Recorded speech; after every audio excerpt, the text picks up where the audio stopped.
A while back, I wrote a post defending Jordan Peterson against Vox Day's criticisms. My claim was that while Peterson's value is somewhat exaggerated by many of his followers, for whom his ideas seemed new and extraordinary at the time, Vox Day's claims seemed exaggerated. Vox argued that Peterson was an existential relativist, that he was controlled oppositions, that his teachings are more harmful than helpful, and that the man was simply insane. All of that seemed wrong, at least hyperbolic. To me, Peterson seemed more like a modern Joseph Campbell, essentially a mythologist just teaching the moral stories of myths with the rhetorical skill of a showman. For a generation immersed in social media and public school propaganda, that seemed like a generally good thing, especially when coupled with his opposition to Bill C-16. Now, to set the tone for this post, for this video, it was only yesterday that I remembered that his opposition to that bill was unsuccessful. The bill was passed on June 19th, 2017. Not only was it unsuccessful, but Peterson had promised to go to jail if necessary, were the bill passed and accusations of violating said bill brought against him. Now, at the time, that seemed rather admirable. But given the amount of fire he was and has been under, it seems strange that his opponents have found no opportunity to challenge his conviction and his promise on this matter. Rather than being on hunger strike in some jail, he's been traveling around the world on tour with his book.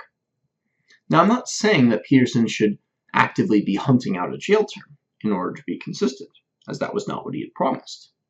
But the situation seems a bit incongruous, and most people don't remember what it was that brought him to popularity in the first place.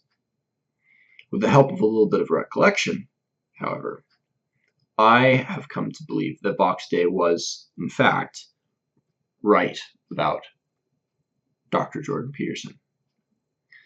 And now that Peterson has suggested that Supreme Court Justice Brett Kavanaugh, Supreme Court nominee, Brett Kavanaugh, should step down if confirmed, many people have opened up a little bit to the possibility that it may, in fact, be valid to criticize Dr. Peterson. But, for many, being wrong on one issue, Kavanaugh, doesn't necessarily undermine the whole edifice, So we got one political matter in a foreign country, no less, incorrect. What's the big deal? Well, to answer that, we have to go down memory lane and start at the beginning. Anyone who has listened to his Maps of Meaning lectures from the beginning, or read Maps of Meaning, will know that the impetus for Peterson getting into politics and philosophy and psychology in the first place was the Cold War. Specifically, it was his concern about the possibility of nuclear war and what he believed to be the insanity of mutually assured destruction, or MAD, as a strategy. Finding an alternative path to nuclear weapons, MAD, and the horrors of war in general has been the foundational motivation behind all of Peterson's work. And I think it should be uncontroversial among Peterson fans and critics alike to say that it shows. Now, the trouble with this is that MAD works. It did work. The Cold War never heated up.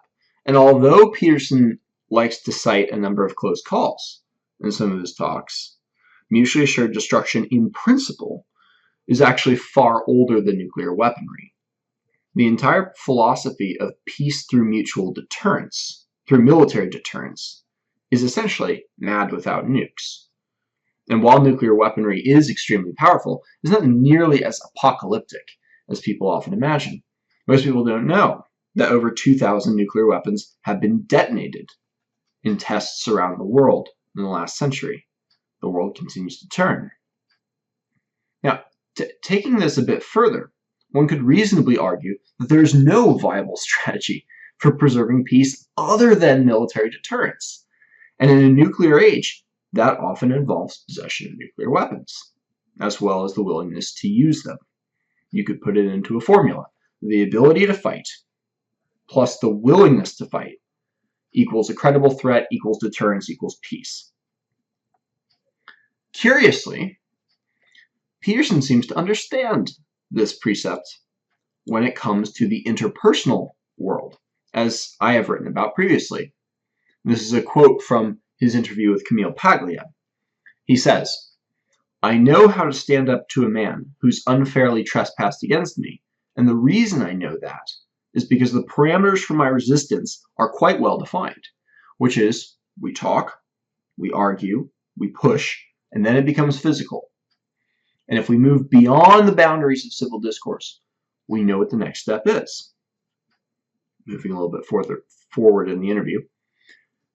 "And when men are talking to each other in any serious manner, that underlying threat of physicality is always there, especially if it's a real conversation, and it keeps the thing civilized to some degree. If you're talking to a man who wouldn't fight with you under any circumstances whatsoever, then you're talking to someone to whom you have absolutely no respect." End quote.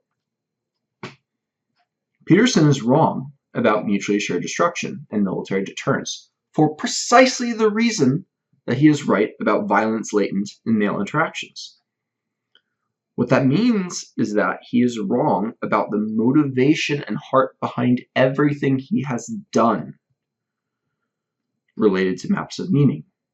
Now, that clearly doesn't mean that everything he says is factually incorrect, as the point about male violence in communication shows. But it should be a major check against the people who instinctively defend him on the grounds of his purported brilliance and the fact that he has helped so many people. Speaking of which, Jordan Peterson is not helping people. Yes, I have no doubt that there are individuals who have been helped by his advice and his lectures. While it is fun to make fun of the admonition to clean your room, variations of "didn't your mother teach you that?" and "wipe your ass" and "wash your penis," variously have been memed all over the place. But I actually still have a soft spot for that particular tidbit, which I explained in my previous open letter to Vox Day, how it's less an admonition and more an explanation, and oftentimes what people need is not the what, but the why. But that's neither here nor there. What's more relevant is that there is someone else who has helped far more people than Jordan Peterson. Do you know who that person is? That person's name is Deepak Chopra. Don't laugh. If you think I'm joking, turn your eye inward a bit and try to recognize where that reaction to the name Deepak Chopra is coming from.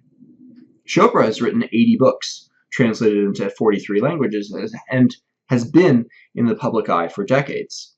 He has probably reached an order of magnitude more people than Peterson has, and you can probably find a similarly large number of people talking about how Chopra has changed their lives.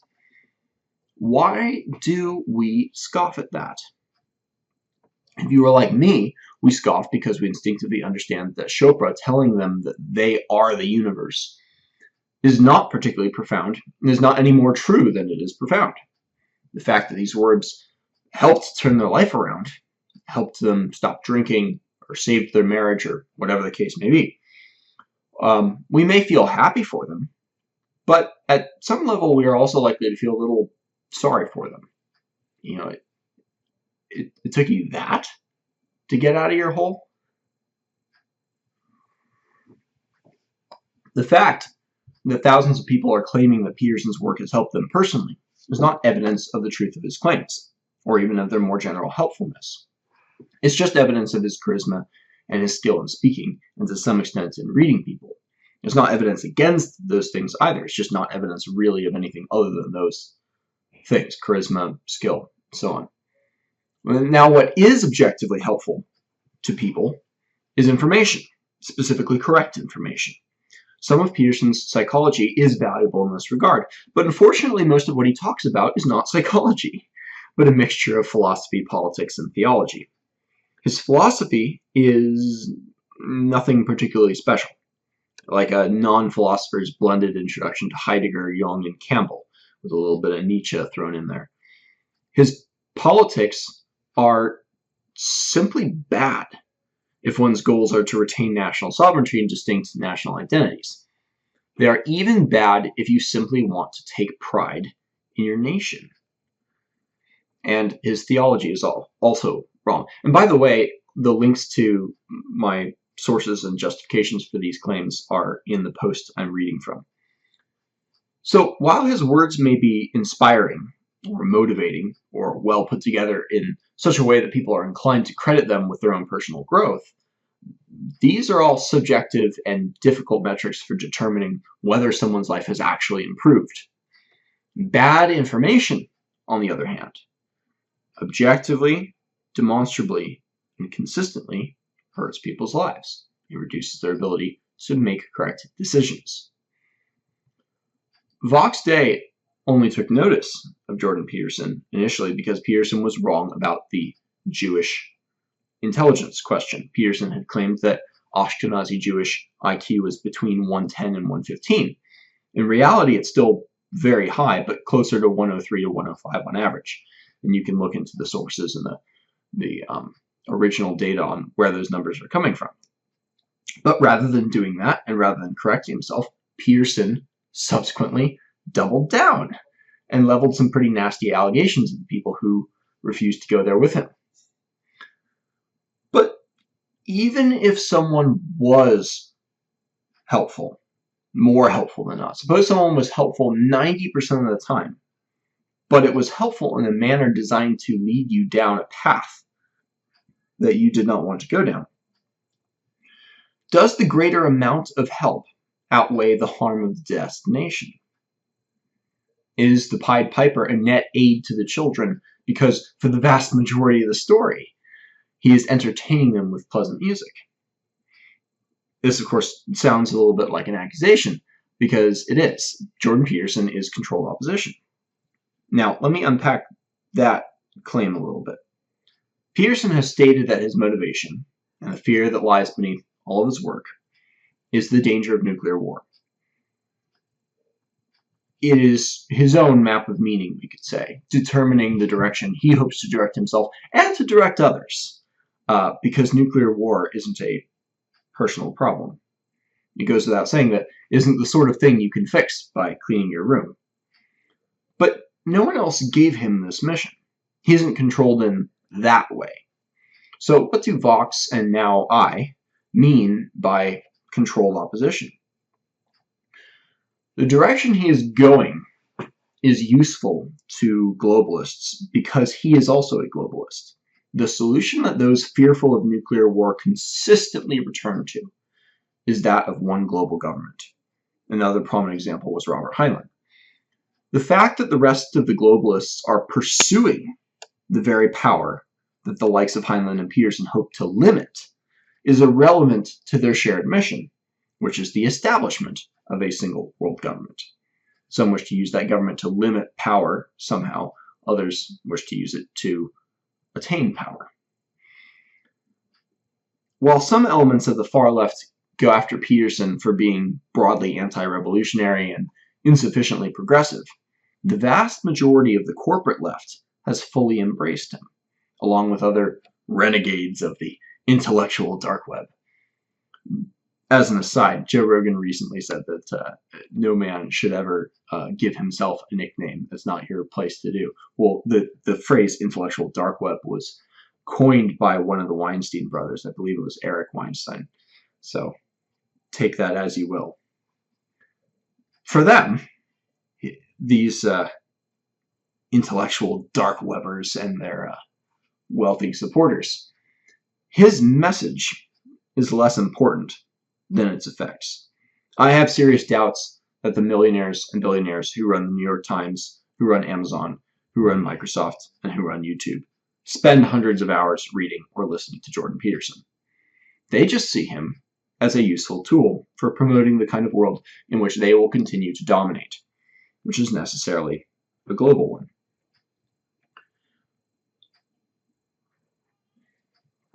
What all this means is that Jordan Peterson is controlled opposition. He is supported and endorsed by people who don't particularly care about his message, except that its effects will benefit them. His work for the United Nations, which can be looked at on the web, you can find that anywhere. Sustainable people, sustainable future, something or other. Certainly does not bode well for ordinary citizens in Western countries who wish to retain their own national identity. Peterson is pushed forward as a false antithesis, a renegade, as if his ideas and ideology is in any way an alternative to the internationalist neoliberal end of history offered by the corporate media. It's not. It's just more creatively and interestingly described. And if it seems odd that they're throwing their weight behind Peterson, allowing, possibly helping, 12 Rules for Life to become a massive international bestseller, rather than trying to destroy it like they did or attempted to with Milo's Dangerous and various other dissident works, is because Peterson's ideology is not opposed to globalism. It's not opposed to the globalism that undermines national sovereignty, nor is it opposed to the globalism that undermines the sense of identity at a more personal level that really gives meaning and motivation to your life. As another aside, that was the subject of my other recent work, Letter to Anwei, which is you can find on Amazon. Peterson's maps and rules are diversions from and dilutions of the familial, local, and national orientations that truly help people and offer a cheap alternative that is based in fear rather than love. Perhaps the only viable alternative that can work in a globalized world. This also makes his comments about Kavanaugh more sensible. A few Peterson fans I spoke to at first didn't believe that he'd said it, and then didn't know what to make of it when I showed it to them. The words didn't fit into their framework. Well, here's a framework where they do fit, along with everything else he said. And if everything he does is motivated by a terror over the possibility of war, it all fits. It all makes sense. And that leads us to the fourth point here, which is that Jordan Peterson is not healthy. I'm not a psychiatrist, and I'm not comfortable calling someone insane because I disagree with them on a number of political and philosophical points. However, the fact that Peterson wrote about strange, sexual, incestuous dreams with his grandmother petting him with her pubic hair and hiding with and then eating his cousin, whom he described as the most beautiful woman he'd ever met. He went out of his way to describe it. And he wrote all this down in his book. All that's a little disturbing. The fact that Peterson is fundamentally motivated by fear and views suffering as the metaphysical basis of objective reality. Again, it's not so much a challenge to his sanity as it is to his philosophy, but then again, the line between sanity and philosophy has always been a bit tenuous. And better philosophers than Peterson have been more quickly accused of insanity. Nietzsche and Kierkegaard in particular come to mind. But by his own admission, Peterson has battled depression for a great deal of his life.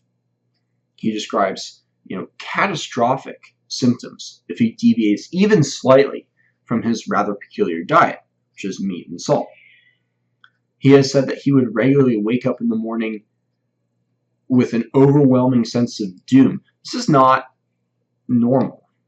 Now, history is full of positively productive people who were spurred on by personal weaknesses and problems, sometimes physical, sometimes social, sometimes psychological. And just because Peterson is psychologically and physically abnormal does not mean that his contributions are necessarily negative. However, if his contributions were positive, it would not therefore mean he was sane either. And based on what I've outlined so far, and what Vox Day has been outlining for 5 months now, it's clear that what Peterson is contributing is negative and not positive. And his mental state may have something to do with it. But related to his philosophical points, the last point that Fox made, or at least the last one I'll address here, was that Jordan Peterson continues to be a relativist. Now, I had argued in my first post that Peterson's account of pain as objective meaning acquits him of the charge of existential relativism. But the problem with that is that it's very limited in scope. It provides no telos other than, that which minimizes suffering, which is not very descriptive or objective. It is, in fact, subjective in nature, which for moral objectivists like Vox Day or Christians in general is essentially relativism. But this existential relativism is less concerning, in my opinion, than Peterson's epistemological relativism. For Peterson, truth means a number of different things, depending on where he's talking. And none of those meanings mean what most people mean when they say the word. He variously talks about sort of a Darwinian sense of truth is what leads to survival. In other cases, he has different, more theological meanings. None of them just mean what is objectively real, for whatever reason. And if he is consistent enough to apply this to the rest of his ideology, then the truth of his ideology is suspect. And if he does not apply his stated meaning of truth to his professed ideology, well, then he's inconsistent. And in either case, it's a troubling subject. So, in conclusion, I was wrong to take Jordan Peterson seriously. I suspect I saw public validation of ideas I myself had enjoyed from Joseph Campbell and Matthew Crawford, ideas which I believed had merit, but which were not well received or well known among the broader public.